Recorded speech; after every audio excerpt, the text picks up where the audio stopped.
ఇప్పుడు legendary producer Allu Arvind గారిని మాట్లాడవలసిందిగా రిక్వెస్ట్ చేస్తున్నాం. సార్, అందరికంటే క్రేజీ ఫ్రెండ్ మీరే సార్. ప్రతిసారి ఫుల్ ఫన్ క్రియేట్ చేస్తూ ఉంటారు. ఇది ఒక ఎటకారం బ్యాచ్. ఈ వాసు ఎటకారం, ఆ డైరెక్టర్ ఎటకారం, నేను మొత్తం ఈ ఎటకారం అంతా కలిపి ఈస్ట్ గోదావరి అంతా వెటకారం. జనరల్గా ఈస్ట్ గోదావరి ఒక వెటకారం డిస్ట్రిక్ట్. వాళ్ళకి ఆ ఫన్ను సరదా అంటే చాలా ఇష్టం.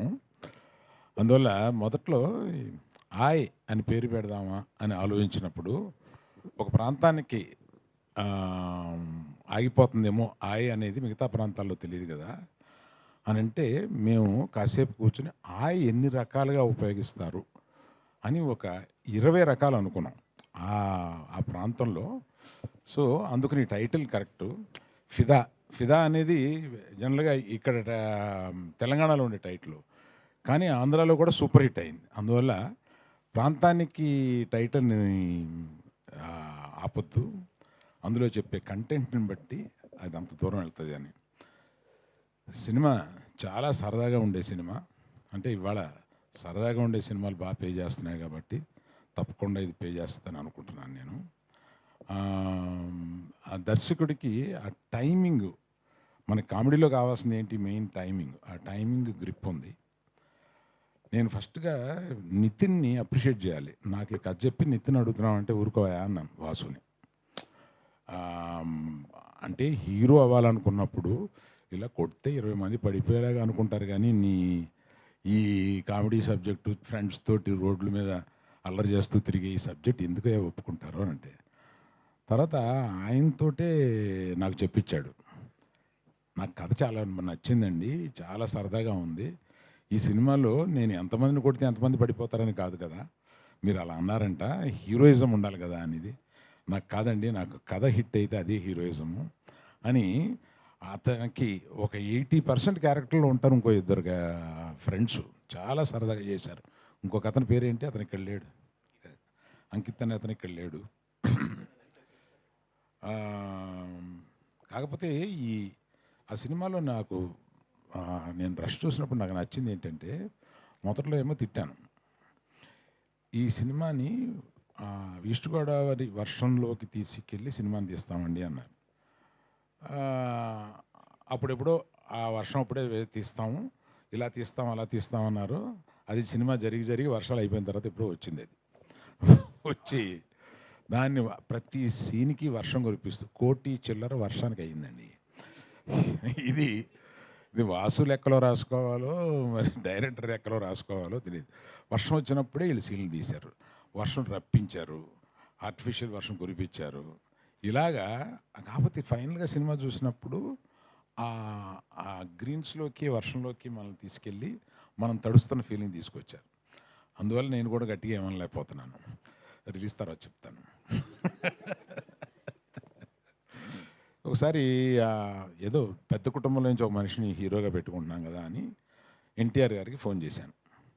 ఫోన్ చేసి ఇలాగా నితిన్ అనుకుంటున్నాము అని అంటే, ఏమండి ఎవరి లైఫ్ ఆడదే, అది మనం సినిమాని ఫస్ట్ డే వరకు ఏదో మన బంధువులనో మనవాళ్ళనో ఇదని చెప్పుకుని తీసుకుని వెళ్తాం. ఆ తర్వాత వాళ్ళు పడే కష్టం, వాళ్ళు చేసే యాక్టింగు, దాన్ని బట్టి వాళ్ళు పైకి వెళ్తారండి. అందుకని మీ కథ బాగుందని చెప్పాడు కనుక చేసేయడమే అండి, ఇవన్నీ పెద్దగా ఆలోచించొద్దు. పెద్దవాళ్ళ కుటుంబంలో నుంచి ఇలాంటి క్యారెక్టర్ ఏమీ లేదు, సినిమా బాగుంటే పర్వాలేదు, బ్రహ్మాండంగా ఆడద్ది, మీరు డెఫినెట్గా మిస్ కానివ్వరు, చెయ్యండి బాగుంటుంది అని అన్నారు. సో ఇది ఇతనిలో ఆ మెరిట్ చాలా ఉంది, చాలా బాగా చేశారు, చాలా ఈజీతో చేశారు ఆయన. అమ్మాయి కూడా, అమ్మాయి ఇక్కడ లేదు, ఇవాళ ఏదో ఎక్కడో షూటింగ్లో ఉందంట, దుబాయ్ పెళ్ళికి వెళ్ళింది. ఆ అమ్మాయి పెళ్ళా వేరే వాళ్ళ పెళ్ళి అంటండి. సో ఈ తర్వాత ఇలా చెప్పినప్పుడు మీ అజయ్ గారు మ్యూజిక్ డైరెక్టర్గా నాకు చెప్పారు, వాసు కొత్త కుర్రోళ్ళు కొంతమంది వస్తున్నారు, మన సినిమాలో ఎంకరేజ్ చేద్దామని.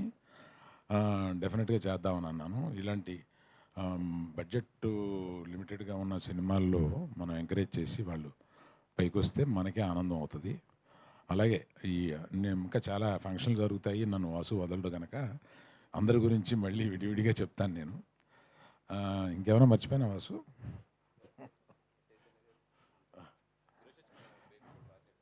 ఎవరు? మేబీ కూడా రాశారు కదా మీరు. లిరిసిస్ట్ సురేష్ గారును, తర్వాత మాకు చైతన్య గారు మా బ్యానర్లో, అంటే ఈయన కష్టాలు వస్తే అతుకునే టైప్ అనమాట. ఈయన అంటే ఎక్కడో జరగటలేదు, ఇదేదో ఎడిటింగ్ దీన్ని ఇంకా బెటర్గా చేయాలి, లేకపోతే ఈ సినిమాని ఇంకొంచెం బెటర్గా చూపించాలి అనుకున్నప్పుడు ఆయనకున్న అనుభవం తీసుకొచ్చి చూపిస్తే ఆయన దాన్ని అక్కడ కూర్చుని నెలల తరబడి దాన్ని రిపేర్ చేస్తూ మనకు వచ్చే ప్రోడక్ట్ని మనం అలా చూస్తాం, కానీ వెనకాల చాలా కష్టాలు ఉంటాయండి. ఆ కష్టాలని ఎక్కువ పంచుకునే వాళ్ళల్లో మా గీతార్ట్స్లో చైతన్య ఒకడు. Thank you Chaitanya, thank you. So media మిత్రులకి ఇక్కడి నుంచి జనం బాగుంది అని చెప్పే వరకు మీరు తీసుకెళ్ళాలి. మాకు ఓపెనింగ్ వచ్చినాయి అంటే మీరు కొంత కారణం అవ్వాలి. Thank you very much. Thank you sir, thank you so much. దీంతో నాతో పాటు ప్రొడ్యూస్ చేసిన Vijayakka and co producers Bhanu, Riyaz వీళ్ళందరూ కూడా అక్కడ విష్ణు గారి సినిమా జరుగుతుంది ఆ షూటింగ్లో ఉన్నారు, అందుకు రాలేపోయారు వాళ్ళు ఇక్కడికి. But they are also part of the team. And మా అందరికీ కూడా ఇది మంచి సక్సెస్ ఇవ్వాలని చెప్పి విష్ చేయండి అంతే. Thank you sir, thank you so much. And ఇప్పుడు సాంగ్ ప్లే అవుతుంది, హుక్ స్టెప్ చేయాలి మీరందరూ కలిపి. అరవింద్ గారిని అడగట్లేదు, సో మీరు ఇంకా నితిన్ గారు. నీ డ్రెస్ డిజైనర్ ఎవరు? అయితే నాకు కూడా చేయాలమ్మా నువ్వు డ్రెస్. నేను డ్రెస్ డిజైనర్ ఏమన్నా పెట్టుకుందాం అనుకుంటున్నాను.